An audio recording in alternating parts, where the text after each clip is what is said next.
Bonjour à toutes et à tous, et encore une fois, merci d'être là, fidèles à ce rendez-vous en route pour demain qu'on vous propose tous les week-ends, à la fois sur BFM Business, à la radio, à la télé, sur 01 TV. Pauline Ducamp, bonjour. Bonjour François Sorel. Et on se rapproche de la fin de l'année, Pauline. Absolument, c'est bientôt les fêtes. J'espère que tu as pensé à mon cadeau. Julien Bonnet et Pascal Samaman, en tout cas, eux, ont une sélection pour vous, au cas où vous auriez un petit peu oublié de prévoir sous le sapin. Ouais, je sais pas, j'aimerais bien t'offrir une Tesla, ça te plairait? Non, je voudrais une Porsche, François. Ah là là, c'est pas possible ça. Et puis on découvrira un nouveau concept de mobilité, peut-être d'automobile du futur avec Free2Move de Stellantis. On recevra la patronne de Free2Move tout à l'heure. Et puis BMW dévoile son nouveau SUV électrique, le iX. C'est son laboratoire électrique. C'est pas facile à dire, François. En tout cas, c'est Julien Bonnet qui l'a essayé. Répète pour voir le iX. Le iX. Bien voilà, écoutez, merci d'être là. C'est parti pour En route pour demain.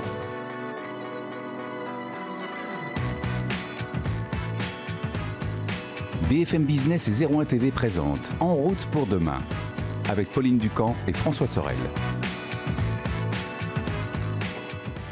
Encore merci d'être avec nous et puis bien évidemment on vous souhaite à l'approche des fins de fin d'année de vous retrouver en famille, de bonnes vacances et terminer bien cette année, bien évidemment. D'ailleurs, on va parler justement de ces fêtes de fin d'année avec la petite sélection de la rédaction BFM Business, on peut dire, de nos spécialistes auto. Pauline. Complètement, François. Si vous avez envie d'offrir un cadeau dédié à la mobilité, eh bien, Julien Bonnet et Pascal Samaman, qui sont avec nous en plateau aujourd'hui, eh bien, ont prévu une hotte de Père Noël assez fournie. Alors, je suis déçu parce que j'imaginais Pascal déguisé en Père Noël. Oui, moi aussi. Mais non. J'ai failli. Voilà, voilà. Fallait oser. Ouais, bah, enfin, c'est le Père Noël qui a joué. J'oserais. Petite sélection, alors voilà, on a chacun un ou plusieurs produits à vous présenter pour les fêtes de fin d'année. C'est vrai que c'est pour vous inspirer simplement et pour vous dire, voilà, il y a des petits trucs sympas qu'on a détectés tout au long de cette année. On commence par qui, Pauline? Eh ben, commençons par Julien, parce que je vois que tu as une petite dashcam et je me dis que ça doit être très utile. Et oui, bah c'est vrai qu'on en parle beaucoup hein, ces dernières années. Donc ces petites caméras embarquées, un dashcam en fait pour rappel, ça vient de la contraction entre dashboard, donc la planche de bord, et cam, donc pour la caméra.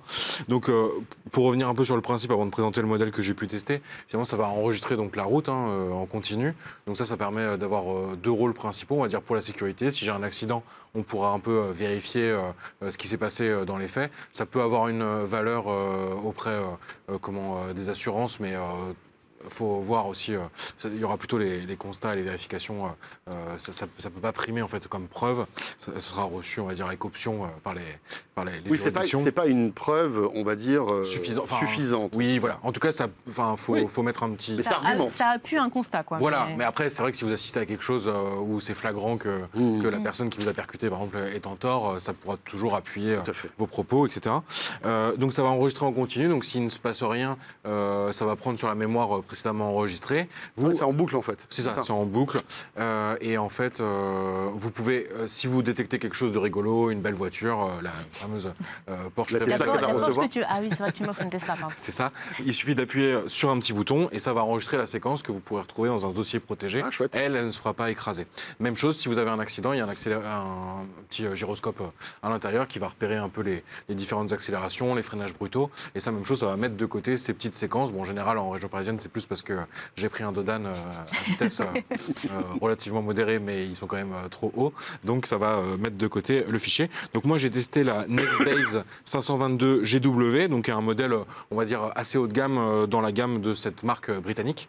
Donc, qui est leader. Qui est peu connu finalement. Hein. Non, c'est rigolo parce que c'est pas les ténors de l'électronique qui ont squatté ce marché de. Oui, alors. C'est plutôt des spécialistes. Dans les autres marques, on retrouve Pioneer, Garmin, Kenwood. De toute façon, ce qu'il faut retenir, c'est qu'il faut compter un budget d'environ 100 €. Moi, comme je vous ai dit, j'ai choisi un modèle un peu haut de gamme, hein, donc la qualité, notamment, elle est super belle. Je ne sais pas si on voit un petit peu des exemples de choses que j'ai pu capter lors de mes différents périples. Et donc, ce qui est intéressant, c'est que celle-ci, il faut compter un budget de 230 €. On peut trouver un peu moins cher avec quelques promotions sur certains sites. Je l'ai accouplé à une caméra lunette arrière, donc qui va permettre de filmer aussi ce qu'il y a derrière moi. Et donc là, on rajoute 70 €. Donc là, le budget global, on va dire, il est à 300 €. On rajoute une petite carte SD qui est optimisée pour l'enregistrement rapide de données. Et donc, ça fait le job complètement. Vous avez moins cher dans la gamme Nextbase, ça démarre autour de 70 € pour le modèle le plus bas de gamme. Et sinon, il y a le haut de gamme à 300 €, la dernière 622 GW qui, elle, peut filmer en 4K. Mais si on voit quelques exemples que j'ai pu tourner, notamment les images sont très déjà belle qualité, de nuit, ça ressort quand même très bien. Bon, après, il faut bien l'installer parce qu'autrement, il y a des câbles partout oui, alors, qui ça passent m'a à droite pris à un gauche. petit peu de temps, mais finalement, j'ai trouvé ça relativement simple. Ouais, Ils ça vous va. fournissent aussi une petite Oui, une petite spatule en plastique pour faire passer les câbles dans les joints. Et c'est vrai que j'ai pas trop eu de difficultés, même D'accord. pour la caméra arrière, je redoutais un petit peu. Et au final, non, ça a été très simple d'installation. Pascal, J'ai beaucoup moins cher. J'ai beaucoup moins cher. À vélo, bien sûr, on a moins de budget que sur Porsche ou sur Tesla. Donc j'ai beaucoup moins cher. Mais très utile, il y a ça. Ça Qu'est-ce va que être l'un c'est des must-have de la saison, a priori. Je Tout le crois. monde en parle de Je ce crois. truc. C'est pas- le Winter Sport, c'est pas un une culotte. masque. Non. Non. Ouais, non, c'est Alors oui, ça peut faire penser, mais non, pas du Non, tout. c'est En pas fait, ça. c'est un masque. D'accord. C'est Salomon qui fait ça. Oui. Ça coûte 38 €, donc c'est pas grand-chose. C'est un masque qui protège du froid, pratique à vélo, pratique à moto, mais qui est aussi un masque anti-Covid qui filtre, et oui, et qui filtre les particules jusqu'à 3 microns.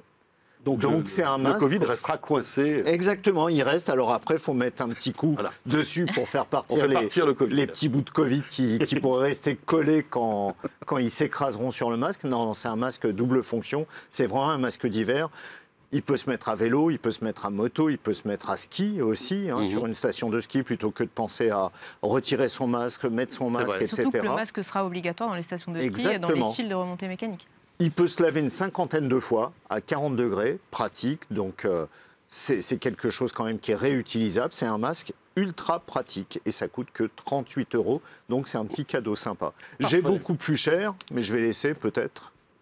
Alors, Pauline, t'as pas un petit cadeau, toi? Bah non, parce que moi je suis une fille, donc du coup Oui, j'attendais c'est vrai que que t'attends. vous m'apportiez plein de choses pour les fêtes. Du coup, mais François, je sais que toi tu avais prévu Ouais. un petit quelque chose. Moi, j'ai un petit truc qui s'appelle Carlink.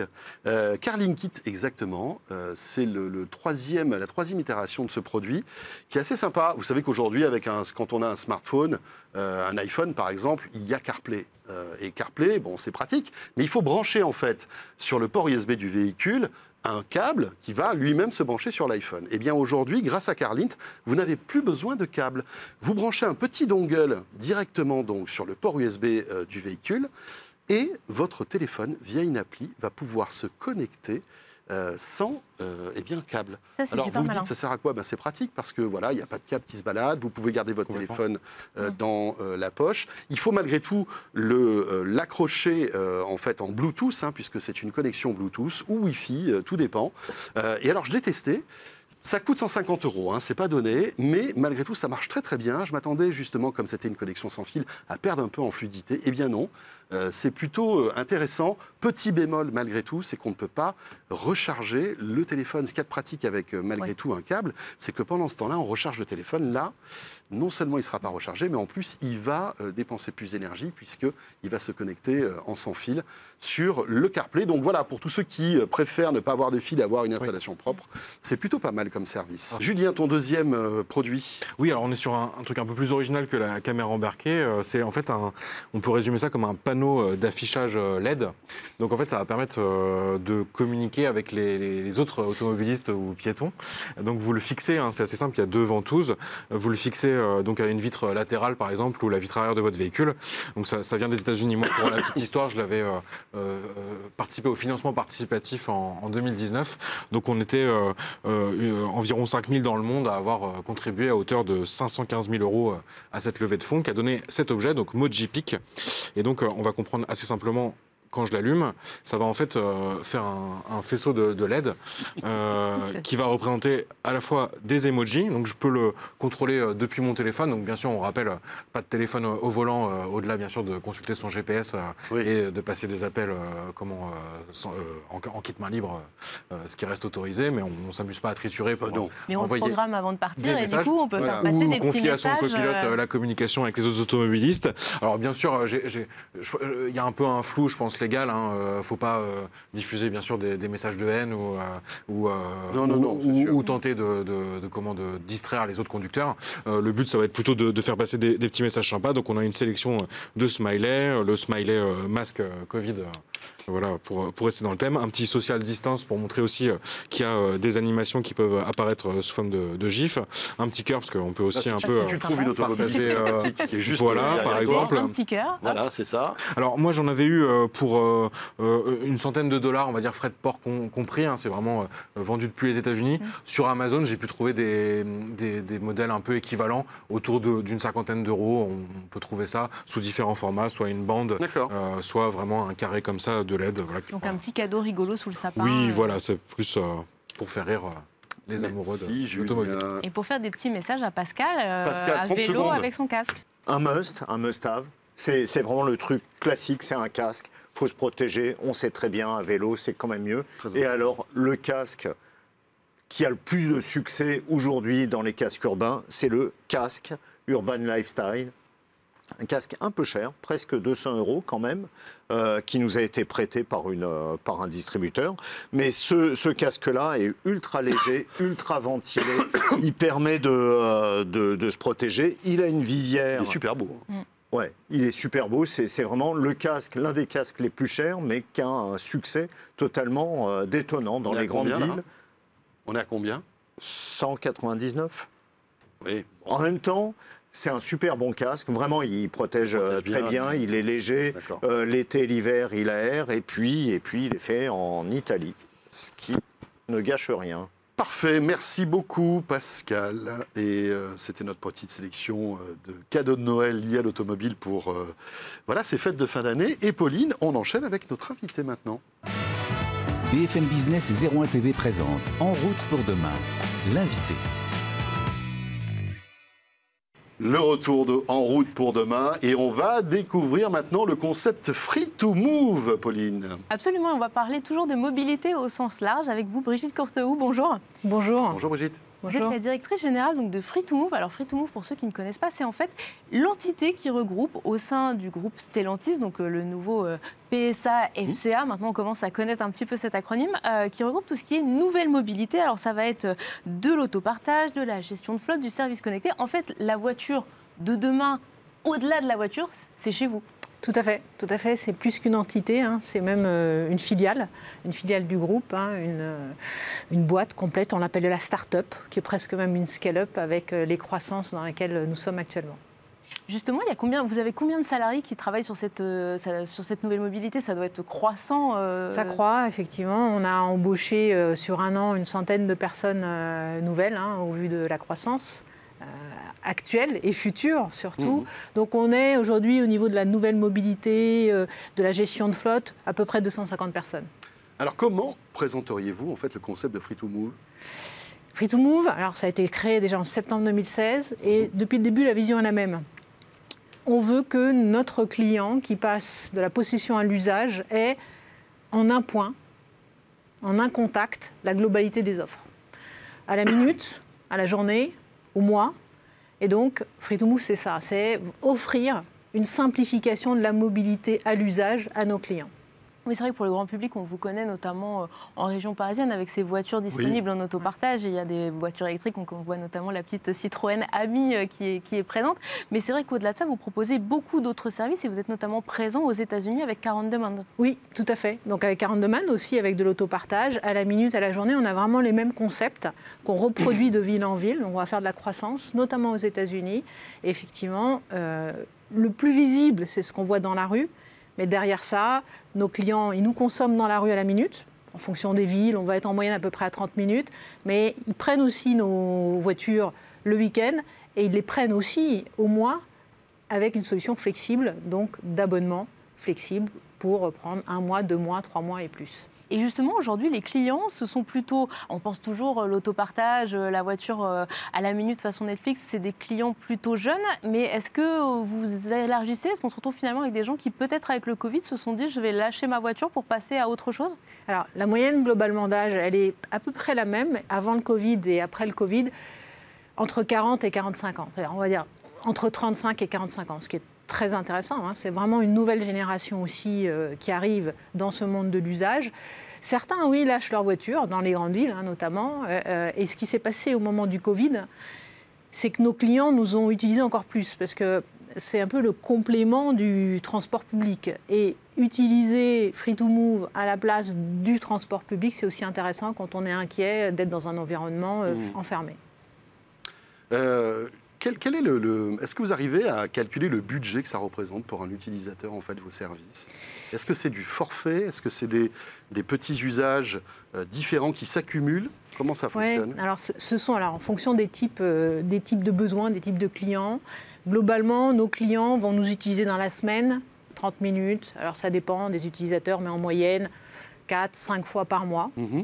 30 minutes, il suffit de faire à peu près le calcul. On voit bien qu'on va se retrouver à une utilisation de 30 minutes, ça va être à peu près 15 €, un peu moins, un peu plus en fonction, mais c'est à peu près 15 €, 4-5 fois par mois. Donc ça, c'est l'usage à peu près classique. Traditionnel, on va Par dire. contre, notre client, et notamment aux États-Unis, il nous utilise le week-end. C'est-à-dire que vous savez qu'aux États-Unis, ils partent beaucoup en week-end, ils font des longs trajets, et donc ils nous utilisent 30 minutes la semaine, et le week-end, ils vont prendre la voiture pour le week-end complet.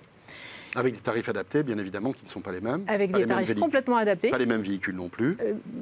Aux États-Unis, ce sont les mêmes voitures. Ce sont les mêmes véhicules, d'accord. Bien sûr. Et tarifs complètement adaptés. Et on voit que certains de nos clients passent à la mensualisation. C'est-à-dire que quand vous commencez à beaucoup consommer, au bout d'un moment, vous vous dites, pourquoi pas passer à la mensualisation. Donc on voit vraiment de l'acquisition client qui passe de je vous utilise à la minute, puis finalement pourquoi pas partir en week-end, et puis au bout d'un moment pourquoi pas le prendre pour plusieurs mois. Et donc on retrouve comme ça le cycle de nos clients et de nos offres. On sait que sur ce genre de service, il y a un facteur clé, c'est l'expérience client, c'est avoir vraiment une appli qui est extrêmement simple à utiliser pour avoir envie de l'utiliser de plus en plus. C'est quelque chose que vous développez en interne, vous avez fait des partenariats avec des startups pour justement mettre au point une appli facile d'utilisation? On développe tout en interne. C'est vraiment cœur sur l'utilisation client. Vous avez complètement raison, le cœur de ce type d'offre-là, c'est l'expérience client. Tout est développé en interne. Free2move, vous savez ce que c'est? C'est la fusion de startups sur lesquelles on a fait des acquisitions en 2016, des équipes qui venaient de Stellantis, et tout ça, c'est maintenant une équipe, une startup avec des développeurs qui développent tout en interne. Tous les matins, la première chose que je fais, c'est je regarde la satisfaction de mon client. Quelle est la note? Quels sont les problèmes? Et donc tous les matins, les équipes font ça et on va dire redressent la barre quand il y a besoin de la redresser, s'adaptent, prennent les meilleures expériences pour les faire évoluer ou les démultiplier. On est en permanence en train de regarder ce qui se passe pour notre client et c'est complètement cœur. Mais vous êtes un bastion avancé finalement de l'automobile, puisque dans l'automobile, la satisfaction client, généralement, une fois que le client a passé la porte de la concession, on s'en moque souvent. Là, finalement, vous inversez la donne. Alors vous savez que chez Stellantis, la satisfaction client, elle est extrêmement cœur. On a vraiment ça en cible. C'est le quotidien de ce que l'on fait au niveau du groupe automobile. Mais je vous rejoins sur le fait que quand on va dire qu'on vend des voitures, on voit un client une fois par an, tout au plus. C'est-à-dire qu'en fonction de la fidélité de nos clients, au bout d'un moment, on ne va plus le voir. Dans le monde de la mobilité, c'est du 24/7. Donc si on n'est pas bon, si nous ne sommes pas bons, au quotidien, ça se voit tout de suite. Donc nous sommes au quotidien au contact de nos clients. Donc on les connaît, on sait ce qu'ils veulent pas, on sait quand ça ne marche pas. Et donc c'est extrêmement intéressant d'apprendre ces nouveaux modes de mobilité et complètement centrés et axés clients. L'idée, c'est d'étendre, d'étoffer votre offre et d'être de plus en plus de villes. Par exemple, pour l'autopartage, vous êtes à Denver, Washington, Portland, Madrid. L'idée, c'est petit à petit tisser votre toile. Oui, tout à fait. Et vous allez voir, là, on a encore des annonces qui arrivent incessamment sous peu, dans les jours qui viennent. Dans les jours qui viennent. Dans les jours qui viennent, oui. Nous allons continuer, on va continuer à se développer. On se développe pas mal aux États-Unis, parce qu'on a démarré en Europe, donc on est assez étendu en Europe. Et maintenant, complément de notre croissance, de continuer notre croissance en Europe, on veut lancer vraiment la croissance aux États-Unis. On a cette chance aussi d'avoir, comme devenant Stellantis, on a, on va dire, une présence aux États-Unis qui va nous aider pour nous développer. Nos voitures aux États-Unis sont maintenant des Jeeps Renegade en l'occurrence. Donc on se développe aux États-Unis. On voit que, évidemment, vous êtes très connecté, hein, le mobile est au cœur en fait, de votre offre. Est-ce que vous regardez justement les nouvelles technologies, les véhicules autonomes, etc. Si voilà, ça pourrait être un débouché de ce que vous faites? C'est complètement ça. En fait, la vision ultime, elle est là. Elle est tout ce qu'on offre, au bout du compte, c'est d'amener l'expérience vers l'expérience du véhicule autonome. Le jour où je n'ai plus besoin de me déplacer, même faire 300 mètres, parce qu'aujourd'hui, nos solutions ont fait en sorte que le client n'a pas à aller plus loin que 300 mètres.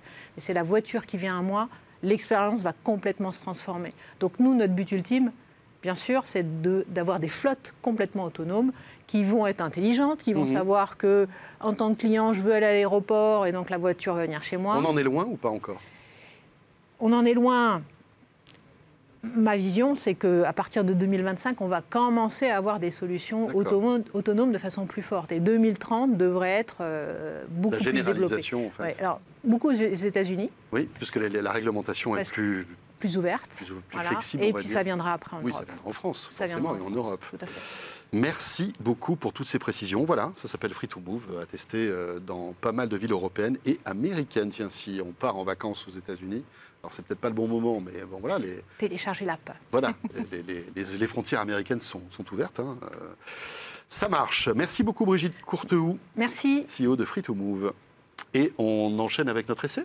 Absolument François, et cette semaine on va embarquer dans un des modèles qui en fait est plus attendu du moment. Alors son nom c'est le BMW iX, donc c'est en fait un grand SUV qui va regrouper toutes les dernières technologies du constructeur en matière de voitures électriques, de voitures connectées. BMW était un pionnier, il s'est fait distancer, il essaie de reprendre son destin en main et c'est un essai de Julien Bonnet et Chris Daza. BFM Business et 01 TV présente En route pour demain, l'essai.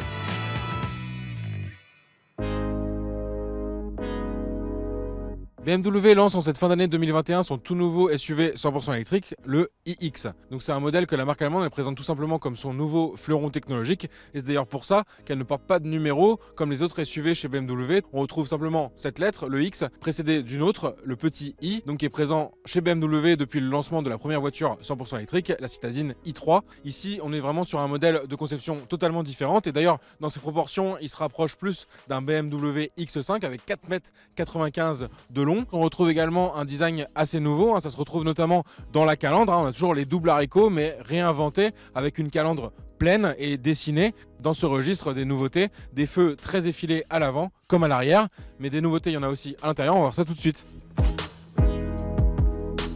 À l'intérieur de ce BMW iX qui marque en fait c'est le sentiment d'espace, donc ça joue notamment via la motorisation 100% électrique. On a l'absence de tunnel de transmission à l'avant et donc un large espace au niveau des jambes, et même chose au niveau de l'écran, donc un grand écran qui vient courir tout le long de la planche de bord. On a également pas mal de petits coups de cœur au niveau de certains détails dans l'habitacle, donc ça se retrouve au niveau par exemple de la présence de bois sur la console centrale. L'autre coup de cœur c'est au niveau des commandes de réglage de siège qui sont avec un petit effet diamant, mais on a envie de voir ce qu'il y a dans le ventre de ce BMW iX. Donc on part tout de suite sur la route pour l'essayer. En tant que nouveau fleuron de la marque, BMW insiste beaucoup sur l'autonomie de ce nouveau iX. On retrouve dans notre version d'essai, donc la version xDrive 50, la plus grosse batterie proposée par BMW, fait plus de 110 kWh et donc ça permet d'annoncer 630 km d'autonomie théorique. Dans les faits, il faut plus s'attendre à environ 400 km d'autonomie si on alterne voie rapide, petite route et ville. Côté recharge, cette version xDrive 50, elle peut encaisser jusqu'à 200 kW de puissance, donc ça concrètement, ça permet de récupérer jusqu'à 150 km en 10 minutes. Ce SUV il se veut avant tout confortable, c'est ce qu'on a pu constater sur nos premières heures de conduite.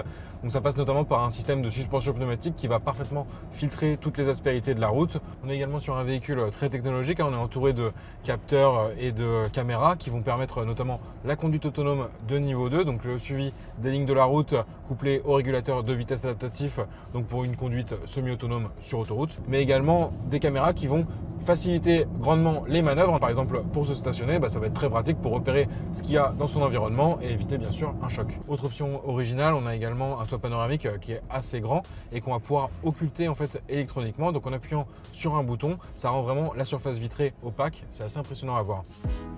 Ce BMW iX, il va également pouvoir s'améliorer avec le temps via des mises à jour à distance, donc un système qui a été popularisé par Tesla. Et donc l'année prochaine, il va pouvoir notamment recevoir la compatibilité avec le réseau 5G, On ne manque pas non plus de puissance, hein. On a 2 moteurs pour une puissance cumulée de 523 chevaux, 760 Nm de couple. Donc pour se rendre compte, ça va permettre de réaliser le 0 à 100 km/h en moins de 5 secondes. Et donc pour un SUV de près de 2,5 tonnes, c'est assez impressionnant. BMW introduit sur ce modèle des sons artificiels qui ont été créés en partenariat avec le compositeur de musique de film Hans Zimmer. En mode sport notamment, ça va vraiment booster les sensations de conduite.